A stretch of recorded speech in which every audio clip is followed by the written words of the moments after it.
Buenas tardes a todas, todos y todes.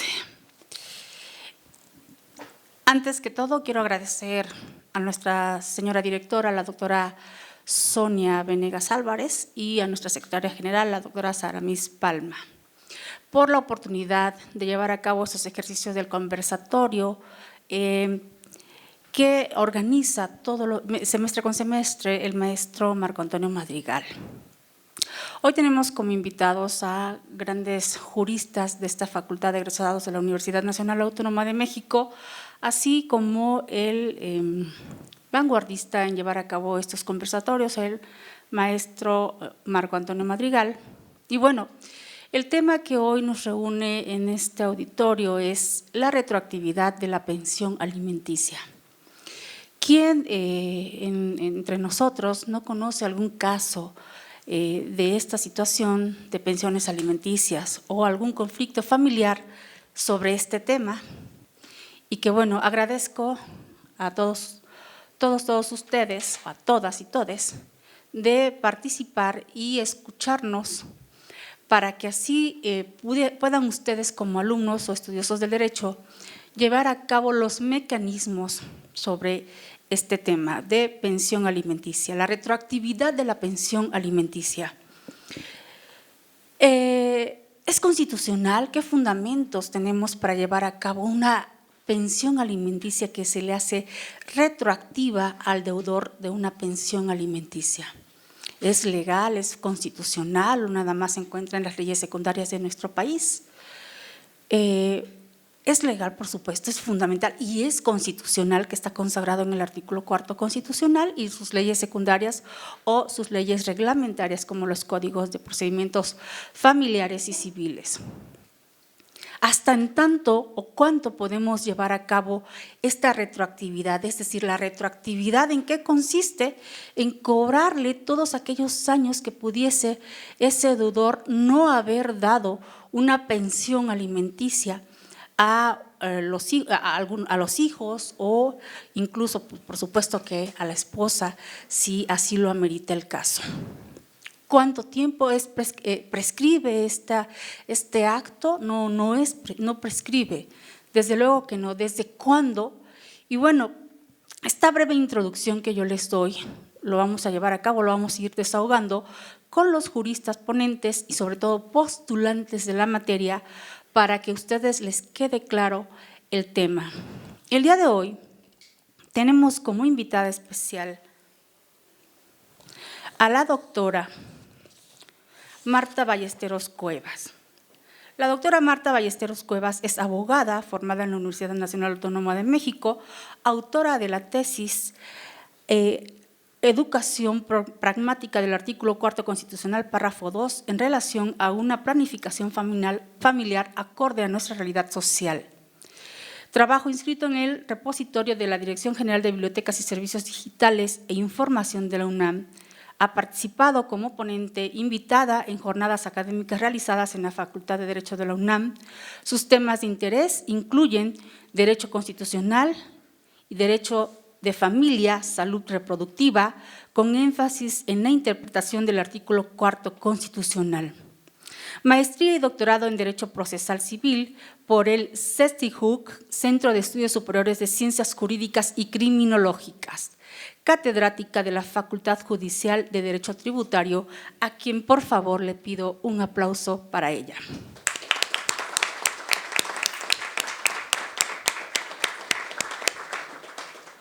Adelante, doctora. Hola, ¿me escuchan bien? Gracias. Para mí es un placer estar con ustedes, siempre gustosa de platicar con la juventud y con los que somos jóvenes de mi generación. Bueno, es un placer siempre. La verdad es que compartir conocimiento es una de las riquezas que la vida nos ha dado la oportunidad de gozar, y no nada más de compartir nuestro conocimiento, sino también de ser receptores de las experiencias de los colegas y también de ustedes como estudiantes y futuros juristas. Es una retroalimentación importante para nosotros también. Ahora bien, el tema de la pensión alimenticia debemos determinar en primera instancia de dónde nace, por qué surge, cuál es su necesidad, por qué es importante dentro de nuestra sociedad y por qué es importante que ustedes conozcan este tema, tengan conocimiento más amplio en relación a este tema. Y pues bien, aquí podemos partir desde el derecho de familia y qué es la familia. En función a ello podemos ir determinando que todos los vínculos que se van a formar como lazos de amistad, lazos consanguíneos, lazos de filiación, van a ir formando un parentesco. En atención a ello, entonces, vamos a determinar quiénes van a ser obligados y quiénes van a tener derecho a recibir una pensión alimenticia. Ahora bien, no nada más los menores de edad tienen derecho a recibir una pensión alimenticia. ¿Quiénes más tienen derecho a recibirla? Pues aquellas personas que a lo mejor no son menores de edad, pero siguen estudiando y se dedican únicamente a estudiar, como puede ser el caso de muchos de ustedes, que todavía tienen necesidad de recibir el apoyo de los padres para poder seguir estudiando. ¿Quiénes más tienen derecho a recibir una pensión alimenticia? Pues aquellas personas que puedan tener una discapacidad temporal o permanente y que por el momento o permanentemente requieran del apoyo económico de sus progenitores o bien de sus parientes colaterales. ¿Quiénes más pueden recibir pensión alimenticia? Los adultos mayores, por ejemplo. Si bien ahorita nos vamos a enfocar a los menores de edad o a las personas que son adultas pero que tienen derecho a recibir pensión alimenticia, no debemos de dejar de lado a los adultos mayores que también en determinado momento pueden llegar a requerir de esa reciprocidad de aquellos quienes en su momento recibieron la pensión alimenticia. Ahora bien, es un tema muy extenso y para no irme a abarcar más y apretar poco, me voy a ir a los puntos como más generales porque la ocasión anterior pasó que repetíamos cierta información y no me gustaría ser repetitiva en atención a los otros ponentes. Aquellas personas con las que tenemos entonces un lazo de parentesco nos va a obligar o nos va a dar derechos sobre los bienes sucesorios o las obligaciones alimentarias, además de la tutela y de la curatela, entre otros derechos. La base constitucional la vamos a encontrar principalmente en el artículo 1, donde se establecen los derechos humanos, y en el artículo 4 constitucional, el cual es de gran relevancia porque ahí también vamos a encontrar el sustento a la igualdad del hombre y de la mujer, el derecho a decidir libre de manera responsable e informada, el número y espaciamiento de nuestros hijos, el derecho a la alimentación, la salud, quienes están obligados a proporcionarle a los menores también esos beneficios y tutelados siempre por el Estado. Y en su párrafo 11º o 11º, más bien dicho, encontramos el interés superior de la niñez. Ya les comenté quiénes tienen derecho a recibir una pensión alimenticia y quiénes están obligados a proporcionarla.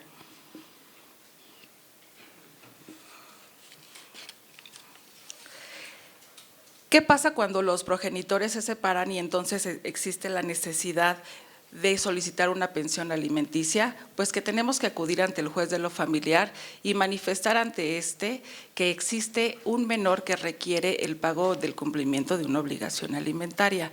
En el supuesto en el que la persona llegase a incumplir, entonces tendremos diferentes facilidades jurídicas para poder determinar y poder exigir el cumplimiento de las obligaciones alimentarias, tanto las vencidas como que se vayan actualizando a la par de la actualización que se presente en ese momento. El juez va a determinar la cantidad necesaria y recordemos entonces que va a ir en función a las necesidades, pero también a las posibilidades del quien deba de cumplir con la obligación alimentaria. ¿Qué va a tomar en consideración el juez para que entonces tengamos oportunidad de saber ¿Qué cantidad nos corresponde de pensión alimenticia? Va a considerar la edad del menor, la circunstancia de cada individuo, cuántos menores son, qué edad tiene, como ya comenté, si asisten o no a la escuela, si tienen alguna discapacidad, si a lo mejor existen a clases extraescolares y en general van a considerar todo aquello que pueda favorecer al estilo y calidad de vida del menor. El hecho de que los padres se separen sabemos que no es determinante para que la calidad de vida del menor se vea deteriorada. Por lo tanto, el juez va a individualizar cada uno de los asuntos y determinará entonces cuál es la pensión alimenticia a otorgar. No necesariamente tenemos que llegar a un procedimiento donde el juez determine la pensión, también podemos acordarlo, llevar a cabo de común acuerdo y manifestar si queremos que se lleve a cabo en cuanto a porcentaje del salario de la persona acreedora, deudora, o bien por número de días de pensión alimenticia, de salario mínimo o por UMAS anteriormente, actualmente ya es únicamente por medio de salarios mínimos vigentes. Y obviamente, como ya les comenté, el incremento de manera anual. Además, como fundamento vamos a tener los tratados internacionales, la Convención de los Derechos de las Niñas, Niños y Adolescentes, el Código Civil, el Código Nacional de Procedimientos Civiles, entre otros que nos van a mencionar. Les quiero comentar, antes de que concluya mi intervención, una tesis de registro digital 2029-159 en relación a los alimentos retroactivos. Y esta me interesó comentárselos porque habla de las personas adultas y se las voy a leer brevemente. Alimentos retroactivos, cuando la persona que los demanda es mayor de edad, deben demostrar la necesidad de recibirlos, mientras que la deudora le corresponda probar que lo proporcionó alimentos durante el tiempo que se le reclama.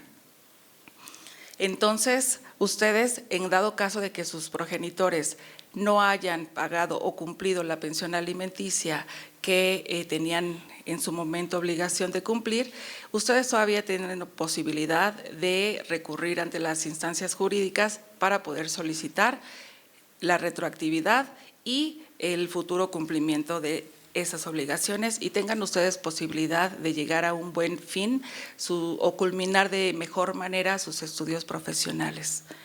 Por el momento es mi aportación. Es mucha la información, pero me gustaría escuchar a los demás ponentes. Muchas gracias.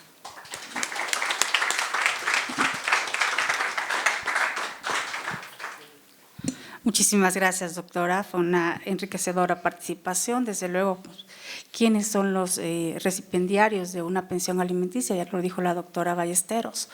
Sí, sobre todo los que se ven más vulnerables dentro de un seno familiar, dentro de este círculo o grupo familiar.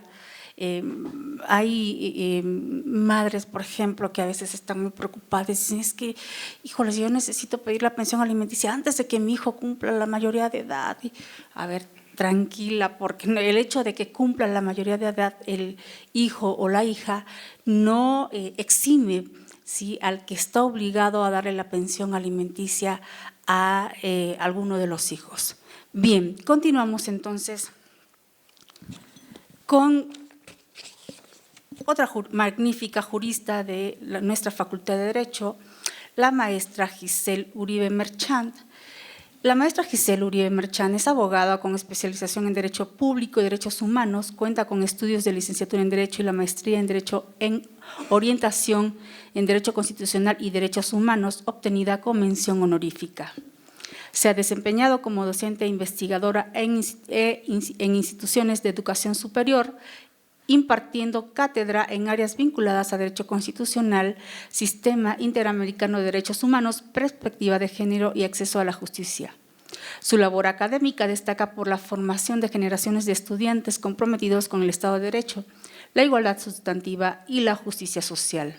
Ha colaborado en organismos públicos y académicos en proyectos orientados al fortalecimiento institucional, transparencia, combate a la violencia de género y promoción de la cultura de la legalidad. Asimismo, ha participado como ponente en congresos nacionales e internacionales y como autora en publicaciones jurídicas en materia de derechos fundamentales, géneros, políticas públicas. La maestra Uribe Marchán ha impulsado iniciativas de capacitación para operadores jurídicos y servidores públicos enfocados en la aplicación de estándares constitucionales e internacionales en el ejercicio de sus funciones.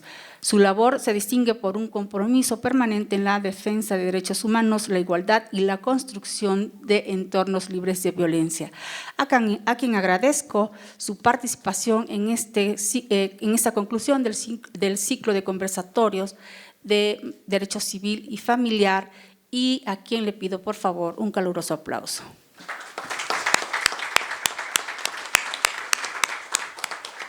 Adelante, maestra.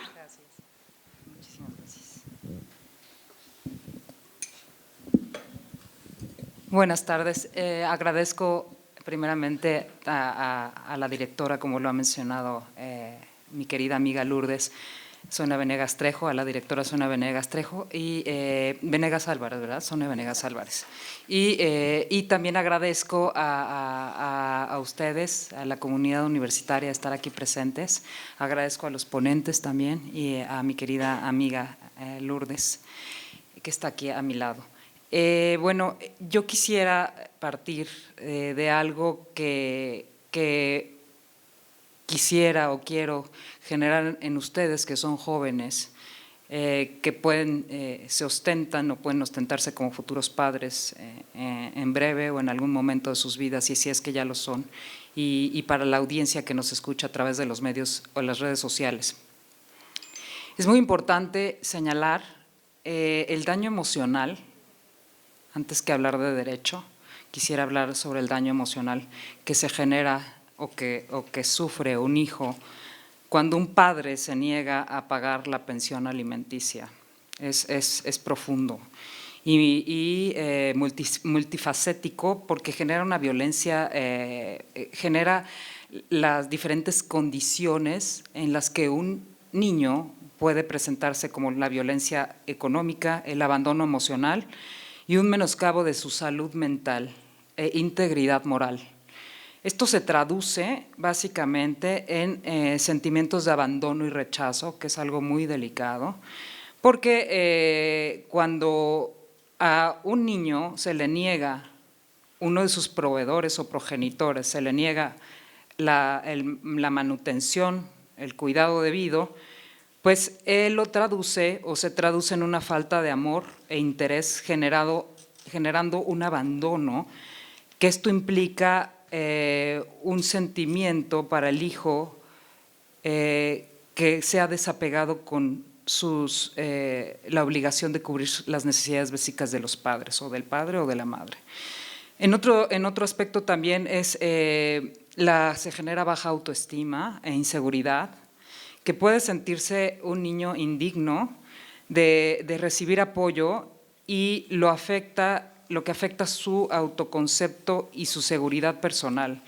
También puede generar sentimientos o problemas de confianza y relaciones interpersonales, que eso se traduce cuando son adultos, y falta de comunicación y de buena relaciones sociales, relaciones laborales, relaciones personales. También se presentan problemas de ansiedad, de depresión e irritabilidad, lo cual se traduce en problemas de conducta, y bueno, hay personas que han manifestado de adultas una falta de convivencia social, o sea, prefieren estar viviendo en soledad que relacionarse por problemas, solo lo que causa el problema, que uno de los padres o progenitores no atienda debidamente a los niños. Y bueno, otro de los problemas que es muy gravoso es el estrés financiero, porque se ha probado médica, psicológica y científicamente hablando, que un niño recibe una atención que causa en el hogar cuando a edades tempranas está afrontando su bienestar socioemocional y de cumplimiento. Y por último, las dificultades académicas. Se ha mostrado también, se ha probado también, que se puede presentar bajo rendimiento en la calidad de aprendizaje del estudiante en primaria, secundaria, preparatoria y demás.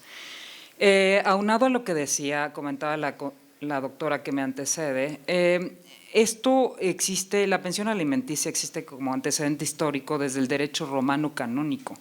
Es como un deber doméstico y moral familiar, entonces sí es una obligación, es un deber, pero también es un deber moral. Y la moralidad a veces se traduce de forma subjetiva, entonces hay que saber exactamente como responsables, nosotros como adultos, a qué atiende la moralidad o la moral que debe mostrar un padre o una madre que ha tenido un hijo o que tiene un hijo. Y después tenemos antecedentes en la época colonial, también como regulación parcial con carácter predominantemente moral y religioso. Se empieza a codificar en el siglo XIX, en el Código Civil, una amplia concepción sobre la atención a la educación y la atención médica integral, y la consolidación que tenemos actualmente en el siglo XX y siglo XXI, a través de, como señalaba la doctora, en la reforma constitucional en materia de derechos humanos para hacer armónico el sistema con el derecho internacional aplicable. Entonces, lo que quiero yo señalar es que un niño tiene, además del interés superior del niño señalado por el artículo 4 constitucional, el niño tiene el derecho a vivir, a tener una vida libre de violencia, a tener el derecho a una integridad, al desarrollo de su integridad personal, al libre desarrollo de su personalidad y, por supuesto, a vivir en una vida con dignidad humana. Entonces, básicamente son esos temas. Ahora, las consideraciones jurídicas, aunado a lo que dijo la doctora, pues tenemos características esenciales que son derechos personalísimos, irrenunciables, intransmisibles, imprescriptibles, y el binomio que surge de la necesidad-posibilidad es la cuantificación basada en la necesidad del acreedor, lo que señalaba la doctora, y capacidad económica del deudor con actualización en el Índice Nacional de Precios al Consumidor. Entonces, tiene un orden de prelación que se encuentra en el Código Civil Federal, de padres a hijos, de hijos a padres, en línea ascendientes, cónyuges y concubinos según la necesidad. Las consideraciones jurídicas las encontramos, como lo señala la doctora, en el Código Civil Federal, en el Código Nacional de Procedimientos Civiles y Familiares, y también existe un registro nacional de obligaciones alimentarias. En cuanto a la retroactividad de la pensión alimenticia, bueno, es la facultad del juez para fijar una obligación de pensión, aunado a lo que comentaba la doctora, pensión alimenticia, desde la fecha anterior a la sentencia, generalmente desde que se surgió la necesidad o el deudor dejó de cumplir. Las jurisprudencias que originan que son criterios jurisprudenciales originados en nuestro país, encontramos en la primera sala el derecho a que surge desde su nacimiento, la deuda alimenticia se origina desde el momento del nacimiento y permite la retroacción incluso si el acreedor ya es mayor de edad, que es lo que señalaban anteriormente. Y las características es que es un mecanismo de restitución económica, el deber alimentario nace como vínculo filial y necesidad real y no requiere demanda previa para existir la obligación. Ahora, en cuanto a estadísticas relevantes, encontramos de un 15 a 25% de los juicios se han solicitado en los tribunales de la Ciudad de México. Esto es de retroactividad. Las demandas anuales son aproximadamente 36,000 a 60,000 demandas de alimentos anuales en México. Los deudores registrados son más de 50,000 personas en registros estatales como deudores. Ahora, los factores que la retroactividad representa controversias y ante el registro de nacional de obligaciones alimentarias, los factores para cuantificar la retroactividad es el conocimiento del deudor sobre el embarazo o nacimiento del menor, la buena o la mala fe procesal durante el juicio alimentario, la carga del deudor de probar causas que lo excusen del pago y la capacidad económica actual del alimentante y la reconstrucción de gastos. Entonces, este registro nacional de obligaciones alimentarias alimentarias. Fue creado por la Ley General de Derechos de Niñas, Niños y Adolescentes y está administrado por el DIF, que es el Sistema Nacional para el Desarrollo Integral de la Familia, como medio de presión jurídico y social efectivo y, entre otras cosas, a las personas que están registradas o que se encuentren en este registro, se les impiden trámites notariales y también pasaporte, acceso a su pasaporte, a solicitar el pasaporte, créditos, a matrimonio civil, a cargos públicos, y la inscripción es automática tras 90 días de incumplimiento. Esto lo señala el artículo 565 del Código Nacional de Procedimientos Civiles y Familiares. Y para concluir, la evolución normativa en México ha pasado un modelo declarativo a uno coercitivo. Creo que pienso que si para la consolidación de la pensión como una obligación ejecutiva, pienso que si nosotros fuéramos más conscientes a título personal, crearemos una sociedad con mejores condiciones, sobre todo para nuestras niñas, niños y adolescentes. Muchas gracias.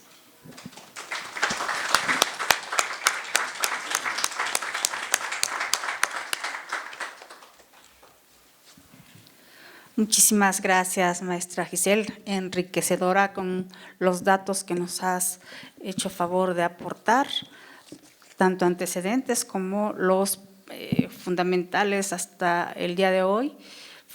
Son pues, bases que nos arrojan la problemática y los conflictos que suscitan en los juzgados o en los tribunales. Sin embargo, no son los únicos, hay muchas familias o algunas personas que no proceden debido a la falta de conocimiento o sobre todo a la falta de precisamente ese factor económico que sobre todo a las mujeres les es un tanto difícil llevar a cabo estos procedimientos.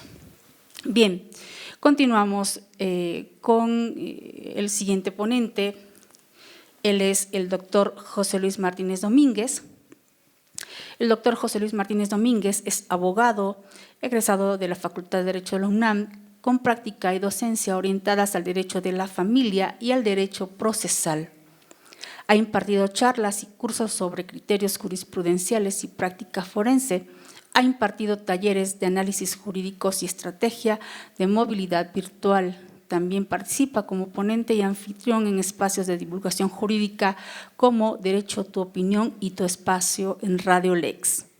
Catedrático de la Facultad de Derecho Judicial Tributario, con una maestría y doctorado en Derecho Procesal Civil por el Centro de Estudios Superiores de Ciencias Jurídicas y Criminológica. Muchas gracias, doctor José Luis, por acompañarnos y compartir este conocimiento para la comunidad de la Facultad de Derecho, y a quien les pido un fuerte aplauso.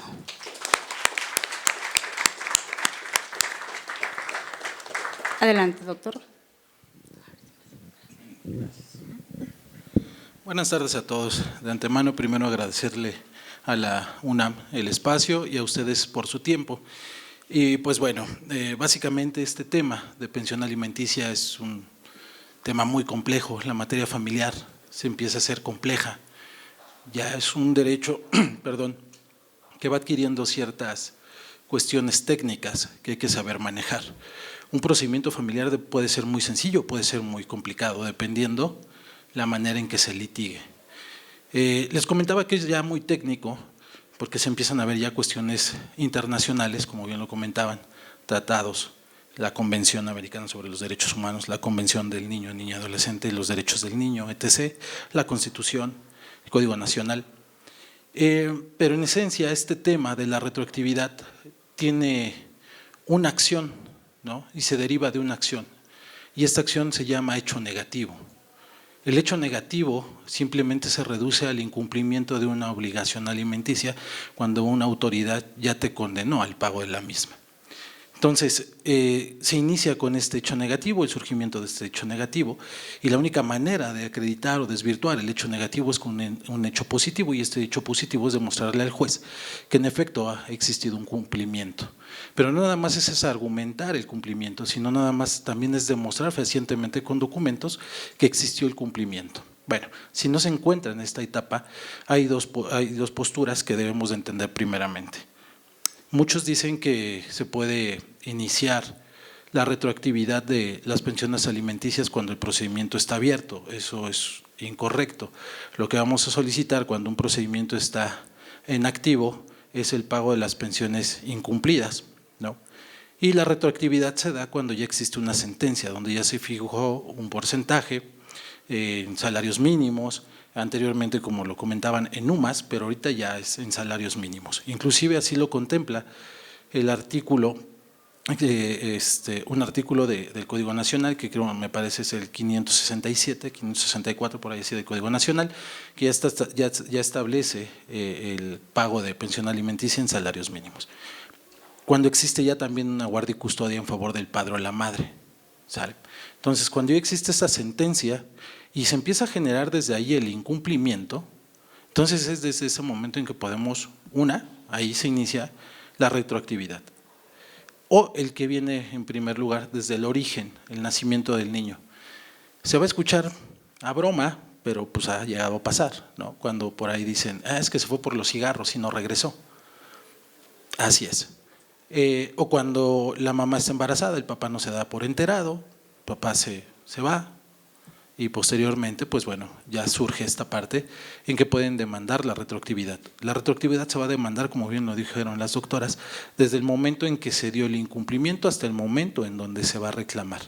Obviamente con sus actualizaciones, porque las pensiones alimenticias son restaurativas, como lo decían, pero también susceptibles a una actualización, dependiendo conforme al índice o como lo determine el juez en su oportunidad cuando se dictó la sentencia, ¿sale?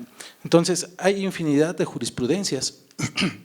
Hay una que es de Morelos, permítanme porque no la tengo muy presente ahorita, pero es la 2027-373. Esta jurisprudencia básicamente habla de la retroactividad, de la posibilidad de demandar los alimentos. Si bien es cierto, los alimentos presentes y futuros se pueden extinguir con el cumplimiento, sí, muy cierto, pero no los pasados, siempre y cuando se acredite la necesidad de que los necesito en ese momento, ¿sale? Y a raíz de esto, y a raíz del hecho negativo, surge otra figura que se llama la presunción de necesidad. La presunción de necesidad se divide en dos, en necesidad y presunción. La necesidad es esa circunstancia fáctica que se debe de demostrar en el procedimiento. Y la presunción es el razonamiento lógico jurídico que el juez le va a dar a esa necesidad para entonces sí dictar una sentencia acorde a lo que va a determinar en cuanto a la pensión. Bueno, en este aspecto se determina. Y hay otra jurisprudencia que a mí me gusta mucho en particular porque muchos dicen que la pensión retroactiva, y como bien lo comentaba la maestra Lourdes al inicio, hay mamás que se quieren apurar a demandar al progenitor porque el niño ya va a cumplir 18 años. Si bien es cierto, él es el titular de ese derecho, también la mamá es titular de ese derecho. Y esta jurisprudencia que les voy a comentar, que es la 2028-973, habla en esencia del derecho que tiene la mamá de demandar el sobrepago de la pensión alimenticia, la cual ella erogó durante este periodo que el papá no proporcionó los alimentos. Entonces, ese sobregasto que generó la mamá tiene el derecho de que se le restituya, porque ella generó ese gasto para la subsistencia del menor. Entonces, para que por ahí vayan checando esta parte, también la mamá o el papá tiene el derecho de reclamar el pago de lo que erogó de más, ¿sí? Entonces, aparte de lo que ya se había comentado de los artículos que maneja el Código Nacional, hay un protocolo adicional a la Convención Americana sobre los Derechos Humanos en materia de economía, cultura y sociedad, y básicamente en dos artículos que establece el artículo 12, que es el derecho de la niñez, y el artículo 15, que habla del derecho a protección de familia. Y aquí enmarca esta parte, ¿no? El derecho de educación, de alimentación, de cuidados, etc. etc. Entonces, esta materia, como les decía, ya se empieza a ser más complicada, más técnica. Tenemos que analizar ya no cuestiones locales, sino también internacionales. Podemos utilizar la jurisprudencia emitida por la Corte también. Entonces, es más complicada. Y lo comenté hace 8 días que estuve aquí, tuve el honor también de participar. La materia familiar, he escuchado todavía a varios colegas decir que es una materia de chisme o de lavadero, ¿no? La realidad es que va más allá de esta materia. Muchos dicen que la materia penal es una materia muy complicada, me queda claro que es muy complicada. Trabajan con la libertad de las personas. En materia civil trabajamos con el patrimonio de las personas. En materia familiar trabajamos con personas vulnerables, niñas, niños y adolescentes, mujeres, adultos mayores, LGBT, el grupo que ustedes me digan, o cualquier persona ya es grupo vulnerable, a excepción del hombre. Entonces es una materia muy complicada que debemos de analizar, el mismo código lo dice. A mí me causa mucha gracia que he platicado con muchos jueces y están muy contentos porque dicen que descubrieron un concepto nuevo, la llamada oficiosidad, y creo que ese concepto ya existió toda la vida, nada más que no lo utilizaban, y es esa obligación del juez de ir más allá. Entonces, esta oficiosidad le da al juez, si en un procedimiento familiar, ahora con el Código Nacional, ¿y por qué les hablo del Código Nacional? Porque es con lo que vamos a empezar a trabajar ya a partir de lo que falta del año y el siguiente, y ya en un futuro. Esta oficiosidad le da al juez en un procedimiento familiar, si no se demandan los alimentos, él de oficio va a tener que solicitar,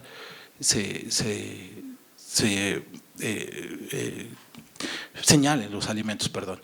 Entonces cada vez, como les digo, empieza a ser más complicada esta materia.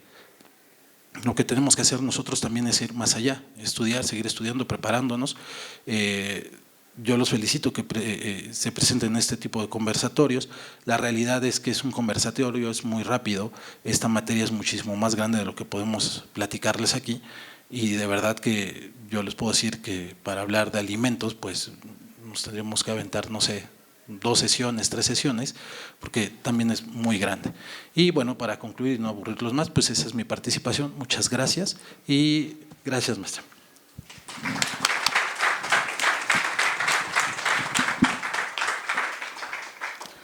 Muchas gracias, doctor José Luis. Indudablemente que esta materia pues da para presentarnos y llevar a cabo incluso varias sesiones para desahogar el tema de los alimentos, de los conflictos que se presentan entre las familias por solucionar el tema de pensiones y pensiones alimenticias. Pero me gustaría que tocara el tema, o un maestro que es Leguleyo, hay mecanismos de sanciones para el deudor alimentario que tiene la posibilidad y no lo hace. ¿Sí? ¿O de qué forma puede el juez pues obligar a ese deudor alimentario? ¿Qué mecanismos usan los juzgadores?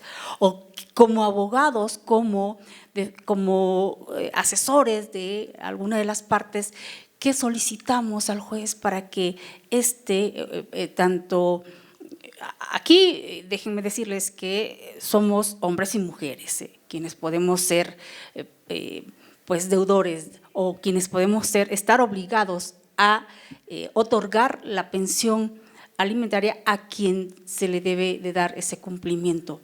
¿Cuáles son los mecanismos de alguna forma que se pueden llevar a cabo para solucionar, o las medidas cautelares que existen para llevar a cabo y que aquel que se fue por los cigarros tuviera un patrimonio, y definitivamente a veces caen en el exceso del cinismo de no querer otorgar la pensión alimenticia para quien lo merece? ¿Cuáles son las medidas que se toman para obligar a estas personas, estos sujetos que tienen la obligación de dar y no lo dan, sobre todo cuando tienen amplias posibilidades de hacerlo? Continuamos, y para concluir este conversatorio le vamos a otorgar la palabra al maestro Marco Antonio Madrigal Ortega.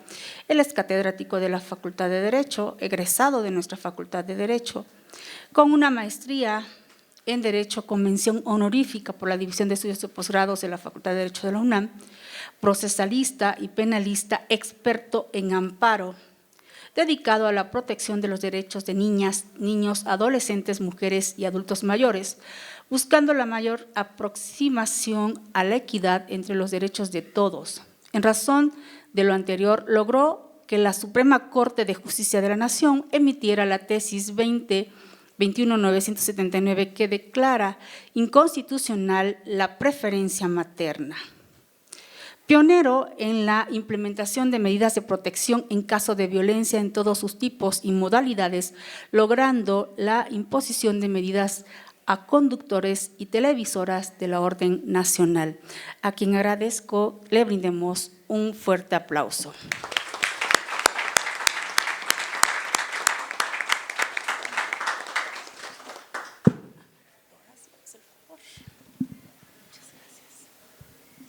¿Qué tal? Muy buenas tardes. Muchas gracias a todos.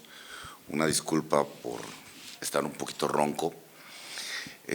Trataré de hacer mi exposición en 5 puntos que ahorita hice un resumen.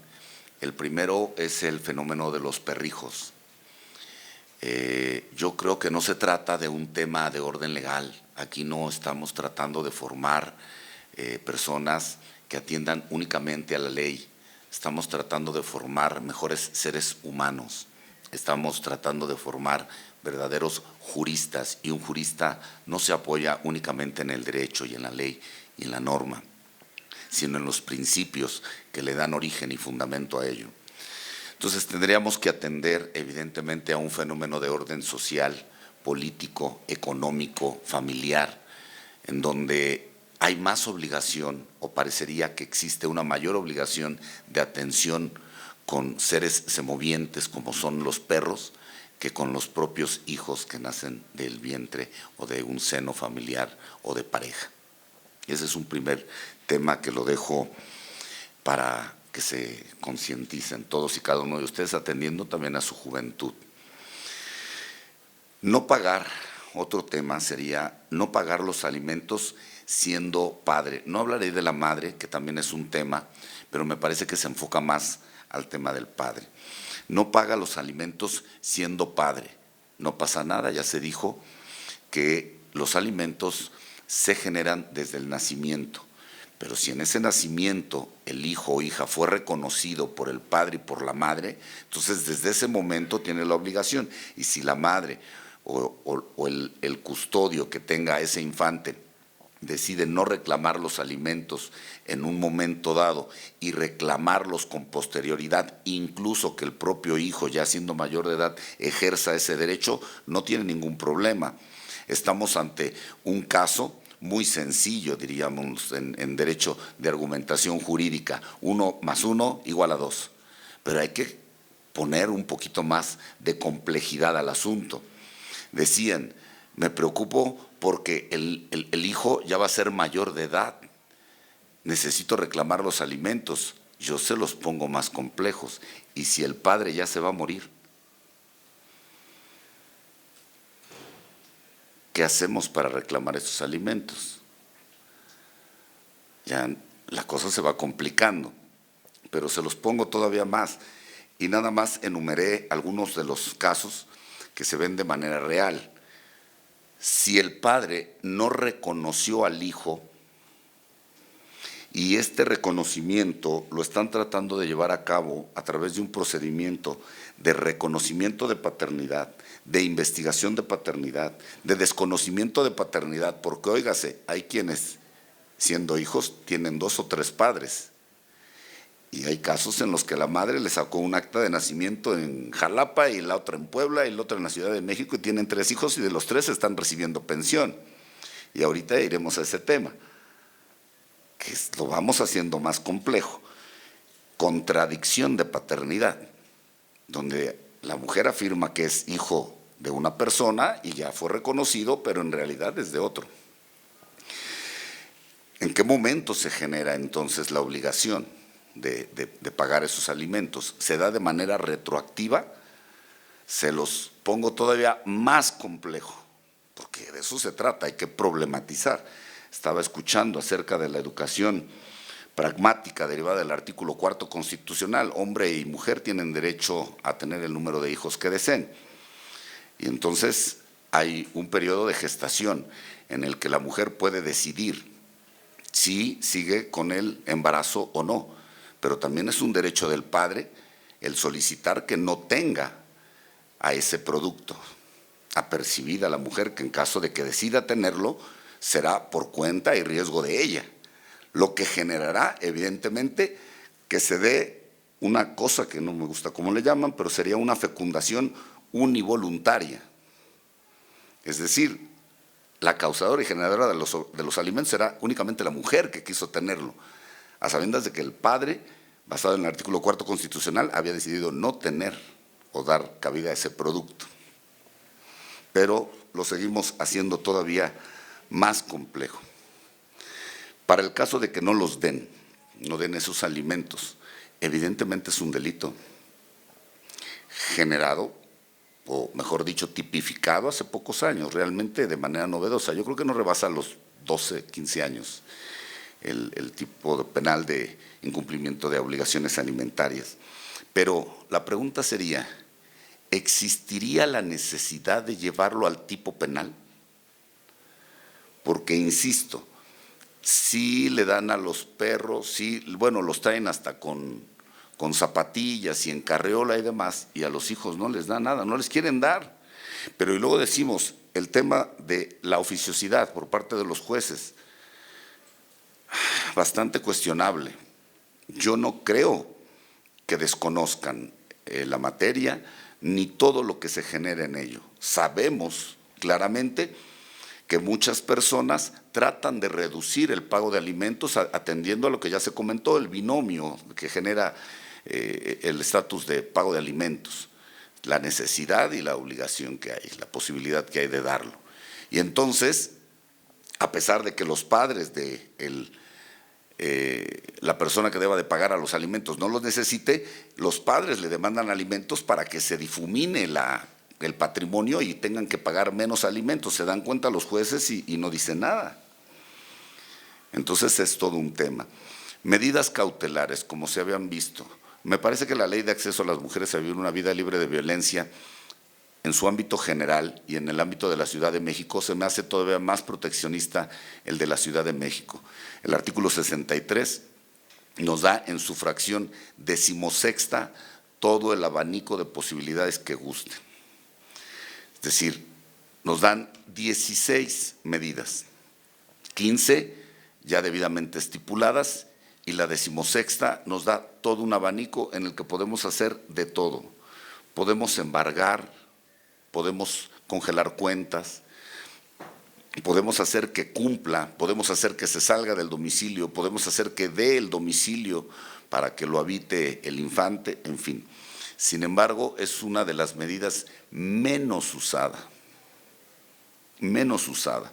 ¿Por qué? Porque nos vamos al Código Familiar, al Código de Procedimientos Civiles, a todas las leyes que quieran, menos a estas leyes que no se acercan tanto al ámbito común. Yo pediría que se hiciera una revisión más estricta de todas las medidas cautelares que consagra esta ley para poder tener una mayor protección hacia todos los infantes que lo merecen bastante. Bueno, esa es mi participación. Muchas gracias.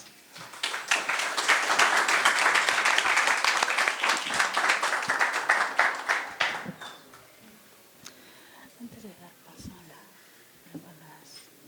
tiempo de preguntas,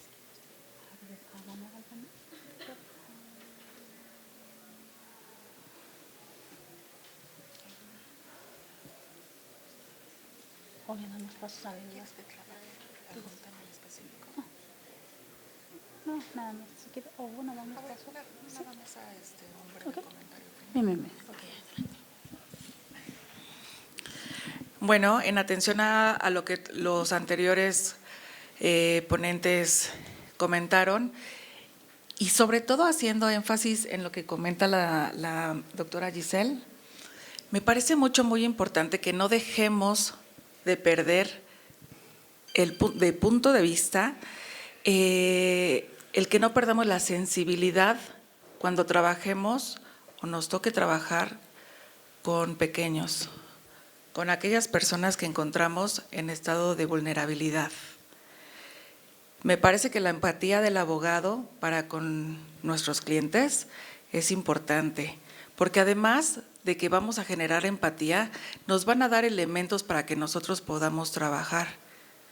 Si nosotros no hacemos una correcta entrevista, una buena interacción tanto con la madre o el padre, quien tenga en ese momento a los menores.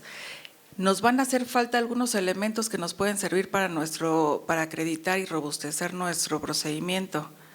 Por lo tanto, sí me parece que es importante que nos demos el tiempo para poder interactuar con nuestros clientes, mantener una línea profesional, pero cercana al mismo tiempo, y eso les va a dar pauta para poder trabajar de manera abierta.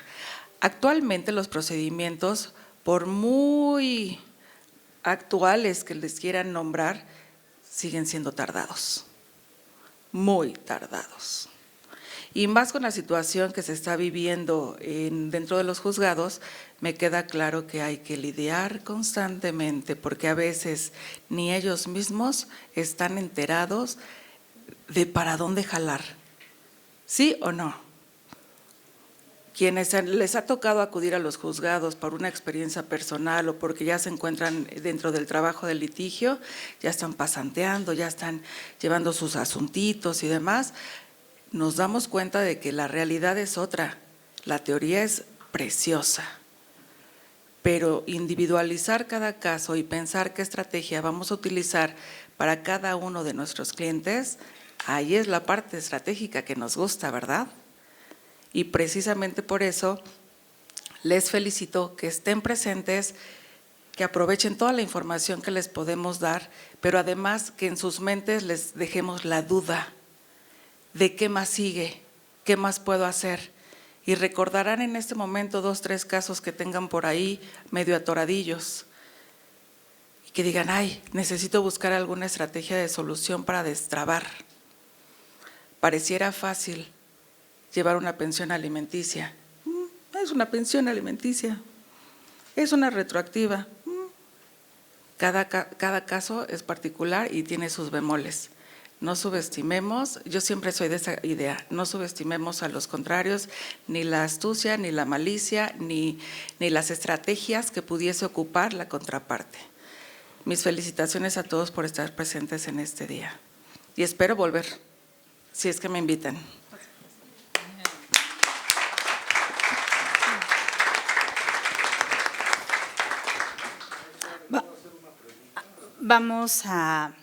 Precisamente vamos para allá, a todos los presentes que quieran retroalimentar este conversatorio y que hoy lo clausuramos. Vamos a dar 15 minutos de espacio para preguntas, ¿de acuerdo? Está aquí Javier, que es mi alumno de SUA. Está por allá su nombre, Jimena, luego aquí. ¿Cómo? Padme y compañero Alejandro, Leslie, y allá concluimos con la compañera de negro, Víctor y la alumna. Ok, adelante con sus preguntas, por favor. Soy el alumno del SUA, tercer semestre, para preguntarle al maestro Manuel sobre, es indudable que, no debemos dejar desamparados a nuestros hijos, jamás. Pero quería hacer la pregunta sobre si el amparo vino desde 1856, 1857, con algunos liberales, poniendo énfasis en las garantías individuales. Mi pregunta sería, el niño, el infante, protegido por el Estado, se podría decir que podemos poner esa figura de amparo en el niño para poder reclamar sus derechos de tratamiento. Esa sería como si fuera un adulto. Sí, claro, el amparo no es para particulares. El amparo es un medio de control constitucional, se ha dicho por excelencia, que funciona en contra de las determinaciones y hoy en día de las omisiones de las autoridades, incluso de las legislativas, no solamente de las jurisdiccionales. Entonces, tendría que existir una determinación judicial que le causara algún perjuicio en cualquier esfera de sus derechos fundamentales y o de las garantías de las que se refiere, para que entonces pudiera proceder por vía de amparo la restitución de ese derecho violado.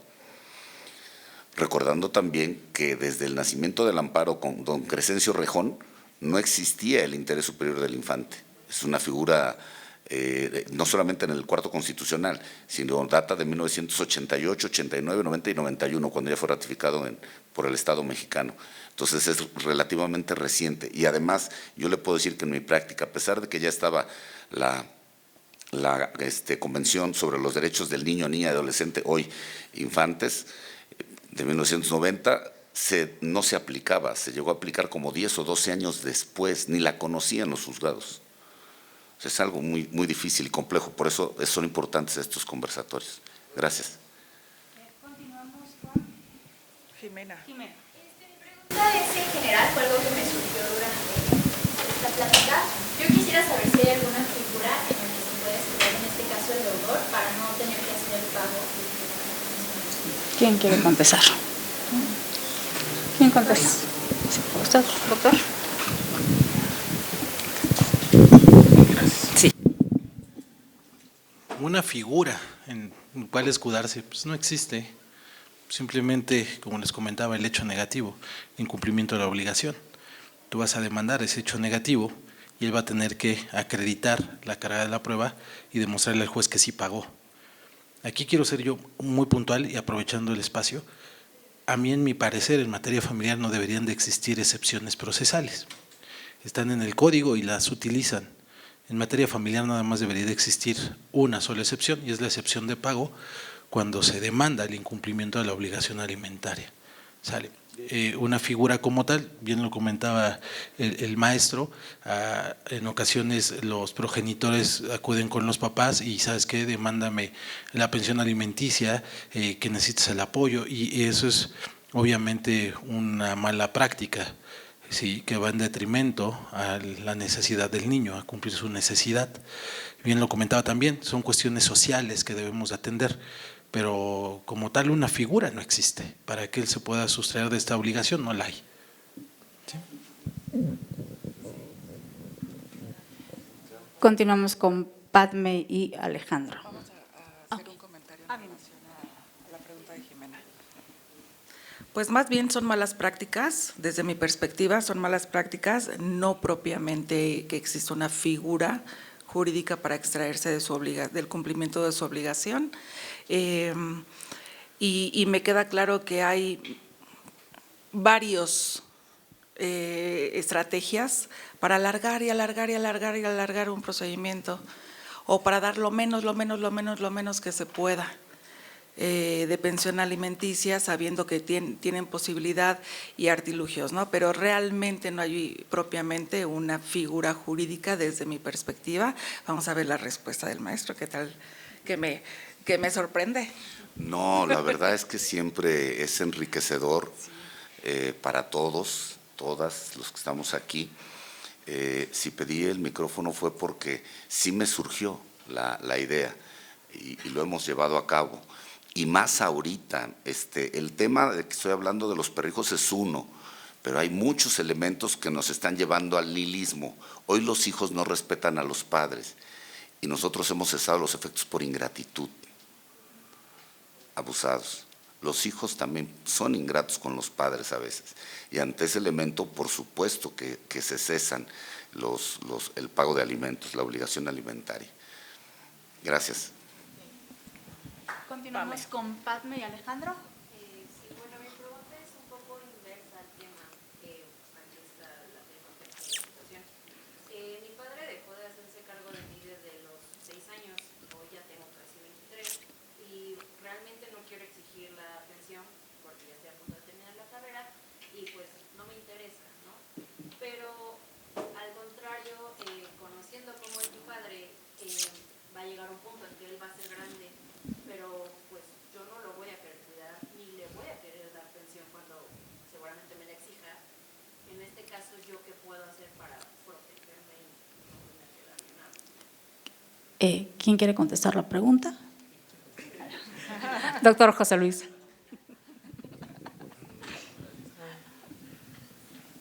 Gracias. Hay algo bien padre aquí. El propio código te da la herramienta de defensa. los alimentos son retroactivos, si tú los das como padre, tienes la obligación a recibirlos, ¿sale? Entonces, si el papá en este momento, tu papá, te abandonó, te dejó durante 20 años o tu vida, y después es el aparecido, cuando ya seas una abogada profesionista, económicamente estable, y te demande la pensión alimenticia, pues simplemente tendrá que demostrar que te proporcionó los alimentos cuando los necesitaste. Si él no demuestra que cumplió con su obligación, no estás obligada a proporcionarle alimentos. Esa es la forma en que se reduce tu pregunta. Por los 6 años que sí me cuidó, me sale con dinero. Todos los vouchers de Para los 6 años que te debe, ya, esos 6 años que le debes. Ok. Muy bien, Padme. Bien, continuamos con Alejandro. Sí, mi pregunta es para la doctora. Marta. Marta. Perdón. Y ahorita Bueno, a profundizar. Mencionó que existen consideraciones para calcular el monto de la pensión alimenticia. Mi pregunta es qué pasa cuando una persona no tiene límites económicos. Es decir, por ejemplo, Cristian Nodal, yo con su hija, se criticó mucho que la pensión era muy baja. Entonces, quiero saber qué piensa usted sobre qué consideraciones deberíamos de preferir, es decir, la capacidad económica de, vaya, el ejemplo, Cristian Nodal, Sí. o de qué tanto puede necesitar el menor. Bueno, es que nosotros vamos a poner los elementos a criterio del juzgador y vamos a argumentar el por qué consideramos que requiere tal o cual cantidad. ¿Del lado de quién estamos? En este caso me imagino que la sociedad, pues, en el lado de la niña. Ok. Bueno, tenemos que poner en consideración el nivel de vida, argumentar la edad, si va o no a la escuela, si requiere de cuidadores, de escolta, ¿cierto? De seguridad personal, de a lo mejor de servicios médicos y demás. En realidad, el costo que tiene una vacuna para ella seguramente no es el mismo costo que tiene la vacuna para un niño de una comunidad normal, por decirlo de alguna manera, ¿no? Pero nosotros vamos a poner los elementos y quien va a determinar va a ser el juzgador. Él va a hacer la consideración y va a decir, bueno, el tope es porque realmente no requieres más para un menor de edad o para un menor o un infante de esa edad, y por ende no nos podemos extralimitar. Tú vas a poner todos los elementos, tú vas a acreditar el porqué, vas a hacer tu debida argumentación. Y en atención a ello y a lo que logres acreditar, el juez va a determinar. Y obviamente el abogado de la contraparte va a decir, no, a ver, espérate, si es cierto, paga servicio de escolta, pero el servicio normalmente cobra tanto. O es cierto que va al pediatra, pero el pediatra al que tú la llevas cobra tanto. Y entonces hace su cuantificación. Y en atención a eso, el juez va a determinar.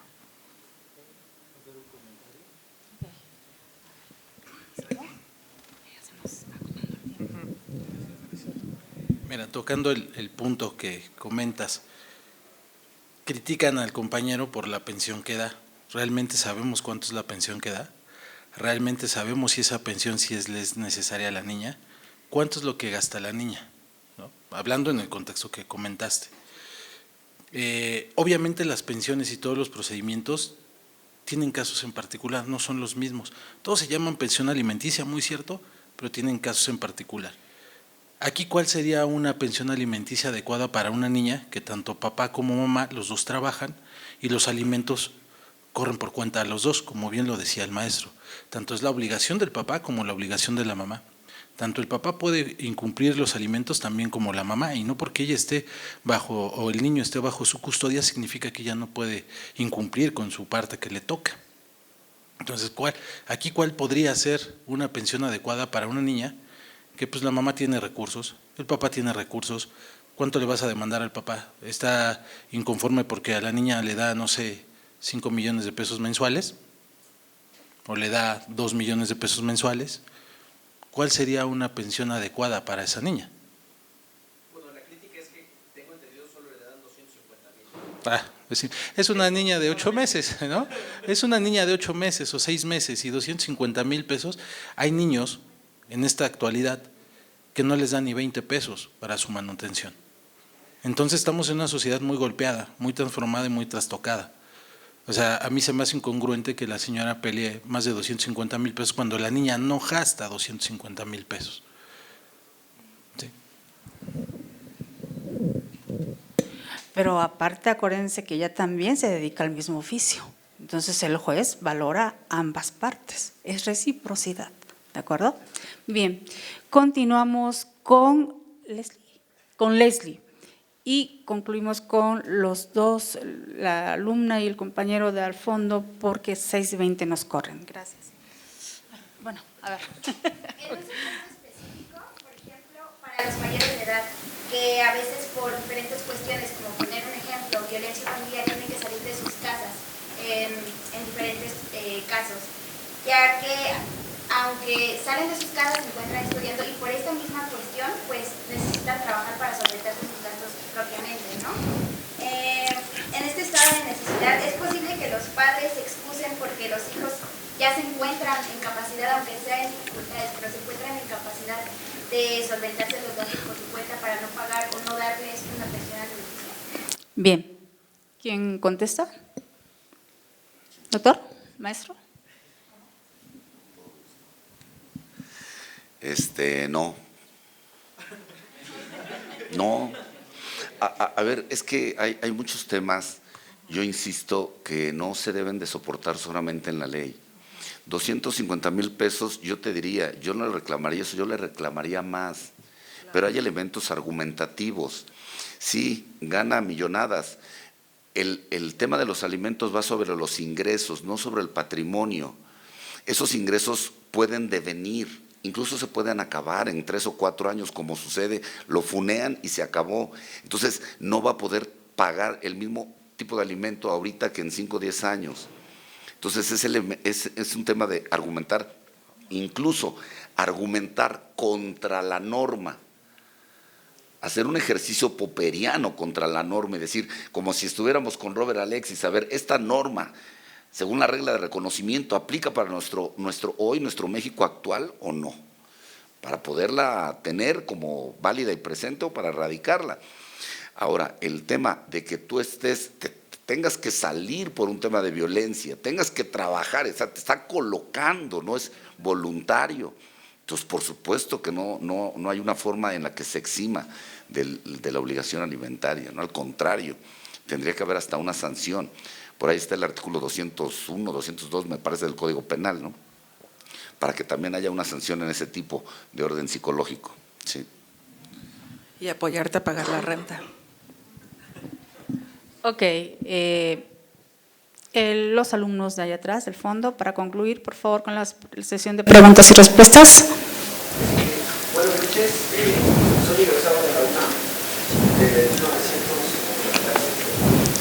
La pregunta es la siguiente: la retroactividad surge en el momento en el que demanda los alimentos, o sea, demanda los alimentos, él empieza a cumplir, después ya vengo a solicitar retroactividad, o sea, que haya demanda, o sea, no hay demanda, no hay solicitud judicial, puedo yo demandar esos alimentos que según yo no se me va a dar. Entonces, Ok, ¿quién responde? o sea, ¿dónde surge realmente la retroactividad? Desde el momento que hay la petición inicial ya se completa o no. Porque ya… 3 minutos. A ver, tenemos 3 minutos. ¿Yo? No, pues Perfecto. Me voy bien rapidito. Anteriormente era necesario. De hecho, tenían que demostrar, ¿no?, que incluso se había endeudado, y ahí ves a las señoras buscando los tickets del Superama y en fin, una serie de cosas muy locas en contra de esa norma. Como decía, se estableció hoy en día que no es necesario. Yo diría, estando en el juicio, porque sí escuché lo que mencionaba el doctor hace un momento, estando en el juicio no puedo demandar retroactivos, tendría que demandar incumplimiento, todo depende. Si el pago de alimentos, pongo el ejemplo, desde que nace no reclamaste alimentos, tiene 14 años y demandas el pago de alimentos, ahí estás pagando desde los 14 en adelante, ya estás dentro de juicio. Eso no impide que reclames los alimentos de los 0 a los 14. Es tema de saberlo ponderar. Puede ser, yo lo presentaría en un mismo juicio por continencia de la causa. Por desfortuna, los acuerdos que nos da el tribunal para las cargas de trabajo nos desbaratan toda la continencia de la causa y a veces nos hacen tener 3 o 4 o 5 juicios. Pero para mí sería una solo. Coincido en uno solo y sí se demandaría desde tiempo atrás. Ok, por último, la alumna del fondo, por favor. Mi pregunta va un poco relacionada con la que acabas de hacer. Y bueno, entendiendo que la retroactividad se puede reclamar en caso de los infantes en dos momentos, que es justamente cuando se incumple el pago ya dictado en sentencia o desde el nacimiento del infante, ¿desde cuándo o cuál será como el momento oportuno en donde pueda fijarse la retroactividad de la pensión alimenticia a favor de un adulto mayor? Bien. ¿Quién contesta? Doctora, adelante. Pues en el momento en el que se encuentra en estado de necesidad, hay muchas personas adultas mayores que pueden tener más ingresos que cualquiera, entonces realmente no requiere de la pensión económica, a lo mejor requiere de los cuidados, de las atenciones, del acompañamiento, de que alguien lo lleve a servicios médicos, pero eso va a depender de cada persona, porque como bien comentan, hay que interpretar y hay que adecuar a cada caso concreto la norma. No hay regla generalizada. Recuerden que cada caso como cada cabeza es un mundo y que la pensión alimenticia es cambiante a lo largo del paso del tiempo. Hoy la necesitamos, mañana no, ahorita no, pero mañana sí. Entonces es muy cambiante.